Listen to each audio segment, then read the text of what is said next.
Le Tchad est à la croisée des chemins. Il est de la responsabilité patriotique de chaque fille et de chaque fils de notre pays de faire un choix qui soit le meilleur pour nous tous, aujourd'hui, demain et éternellement. Il relève d'une évidence absolue que depuis la mise en place du Conseil militaire de transition en avril 2021, toute la nation tchadienne a exprimé ses vœux de se voir enfin offrir une occasion de dialoguer sincèrement au fin de créer les conditions d'un Tchad nouveau basé sur la justice et l'égalité, seul prérequis pour le vivre ensemble, la paix et la prospérité de notre cher pays.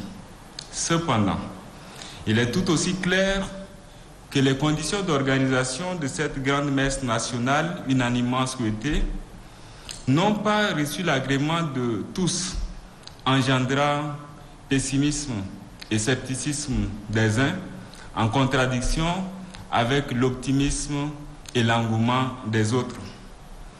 Dans cet embrouillamini ô combien regrettable, nous avons décidé de prendre une décision devant notre conscience et devant l'histoire. Nous qui sommes responsables de jeunesse au sein du Bureau national du Parti Les Transformateurs et coordonnateur de la Ligue nationale des jeunes transformateurs, la plus grande structure du parti, en saisissant la main tendue du président du Conseil militaire de transition, le général Mohamed Idriss Déby Itno. Cette main tendue aux réticents pour participer à ce dialogue qui se veut national, inclusif et souverain. Par cette décision grave, très grave, nous espérons pousser notre parti et toutes les autres organisations hésitantes à rejoindre ce dialogue de la dernière chance. Nous croyons fermement que nos antagonismes se dissiperont dans notre volonté sincère d'élever le Tchad au-dessus de tout.